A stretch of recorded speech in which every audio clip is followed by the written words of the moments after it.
everybody, and welcome to WTF Hammer Underworlds. So today I'm going to be doing a warband balancing video for Season 2 to follow up my Ylthari's Guardians review video, which I'll be posting in the description below, where I came to the following conclusions about this warband: that they have low wounds. 4 is the highest with Galligan, and even the leader, Ylthari, has only 3 wounds. However, they do inspire based on healing, which could counterbalance some of this wound loss, supposing they are able to survive an attack with only 3 wounds. And even putting cards into your deck that encourage healing does require some investment and does take up space. But this is counterbalanced a little bit by the fact that this warband is sort of rewarded for dying, because they have some objective cards and power cards that could synergize with your units getting taken out of action. This warband is also difficult to inspire, requiring you to invest into power cards and then heal your units with those power cards. However, there are objective cards and power cards that do pertain to healing, but they're just not very excellent. So this is definitely a shortcoming of this warband.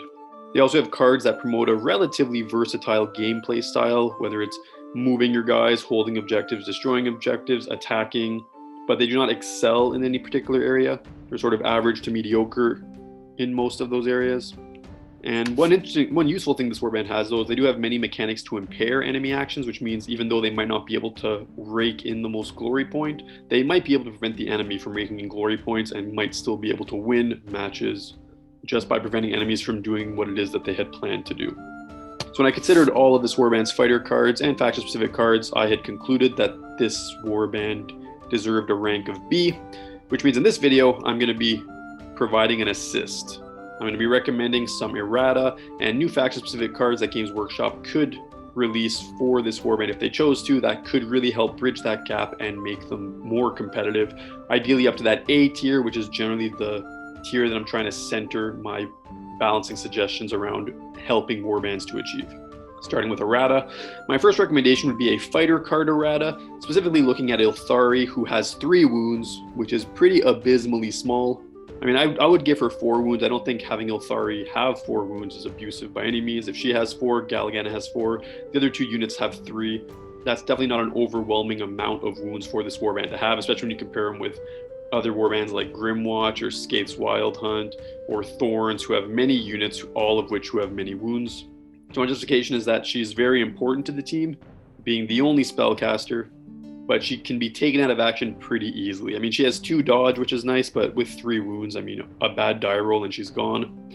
This woman also only has 4 units, and there just aren't enough wounds to go around, so I feel that giving her 4 wounds would just provide an assist that this warband could definitely benefit from without making them overpowered. My next suggestion is objective card errata. First point being that Glade's Last Hope be worth 2 glory points. So just to reiterate what this card does. So this is a score in the end phase cards if at least 3 wound tokens were removed from fighter cards, or rather friendly fighters, in the preceding action phase, which is definitely not easy to do. And it's typically only worth 1 glory point, which makes it just not worth putting in your deck.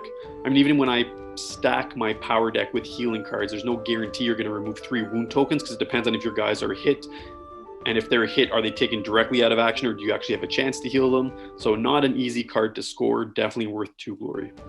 So here's kind of a reiteration of my justification. It's very difficult to achieve, and it also encourages this sort of thematic play where you might cater your deck even more towards healing, because then you could benefit from healing your units in a larger way than just actually recovering their wounds. You can also score objectives, which other warbands are not able to do, so it makes this warband more unique. Next, more objective card errata. Show No Mercy be worth 2 glory points as well. So also typically worth 1 glory point. It's a score in the end phase card if 3 or more enemy fighters were taken out of action. Very hard to pull off. Depends very heavily on which warband you're facing. If you're facing a horde warband, sure, not so unreasonable to pull off. If you're facing Stormcast Eternals, well, they only have 3 guys, pretty unlikely to get pulled off. Only worth 1 in an end phase, not worth it in my opinion. 2 glory makes it more worth it, also encourages an aggressive play style, which is always fun. And next, we have power card errata. My recommendation is that healing Amphora not be tied to Galligan. So right now, it's basically a card that you can use to make healing potion type effects on Galligan or to a fighter adjacent to Galligan. I mean, I wouldn't even put out Galligan in the equation. I would just give this warband a healing potion. They inspire based on healing. They're supposed to be all about healing. This card should be more flexible in that sense. So justification here is that this warband doesn't have a lot of options to allow them to heal / Inspire. I mean, they have a couple, but definitely not an overwhelming amount. Being tied to Galligan is not necessary. This provides a slight boost in the versatility of healing options, and certainly is not an abusive modification. And that does it for my errata. So first errata suggestion is that Ylthari has 4 wounds instead of 3 wounds. That for objective cards, Glade's Last Hope and Show No Mercy both be worth 2 glory points instead of 1. And that the power card Healing Amphora not be tied to Galligan, but just act basically as a healing potion from Season 1.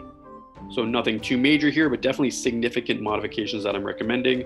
And my next set of recommendations relate to new faction-specific cards, which I introduce in a very specific way each time I make these balancing videos, which is basically to make this Warband's faction-specific deck be play out of the box, be valid from the get-go, which means having 12 objective cards and having 20 or more power cards with basically a 50-50 split of Gambit and upgrade cards.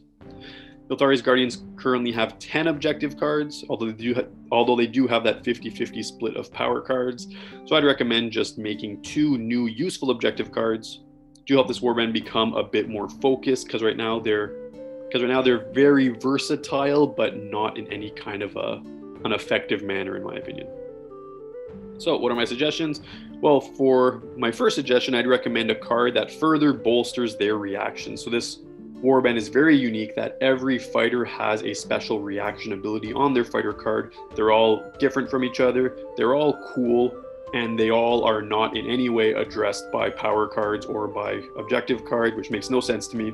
My recommendation would be to introduce a faction-specific Masterstroke, which was a universal card from Season 1, which can be called Vengeful Spirits, which would be worded as it was in Season 1 as follows. Score this immediately if an enemy fighter is taken out of action by an attack action made as a reaction by your warband, or a reaction made by your warband that causes damage.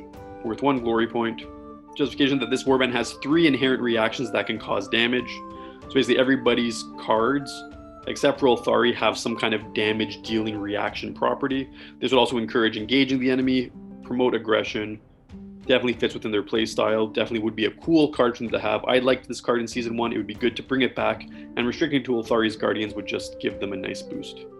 And my second idea would just be a card that synergizes with this warband's healing mechanic. I mean, they need to heal in order to inspire. The objective cards they have right now for that encourage healing just aren't that good. So I'd recommend a Surge version of Preserve Life, which can be called Saving Nature, and it would be worded as follows. Surge, score this immediately the second or subsequent time that you removed a wound token from a friendly fighter in the same action phase. So I'd give these guys a nice Surge card, which they could definitely use more of, centered around healing, encourage them to engage the enemy, encourage them to put power cards in their power deck that encourage healing, allow them to get inspired from it, and then score glory from it would be a nice synergistic combination. Give them a slight boost that rewards the difficult Inspire mechanic. And that basically does it for this video. So errata are summarized above. New faction-specific cards would be 2 new objective cards, just so that this deck is valid and play out of the box. A faction-specific Masterstroke called Vengeful Spirits, and a Surge version of Preserve Life called Saving Nature. So I thank you guys for watching. If you have any thoughts or suggestions, please comment below. Please like and subscribe. If you want to stay up to date on videos that I will be continuing to release, as well as to look back on some videos that I've already released about balancing and about reviewing these warbands. And next week, I'm going to be looking at Thundrix Profiteers. Have a nice day.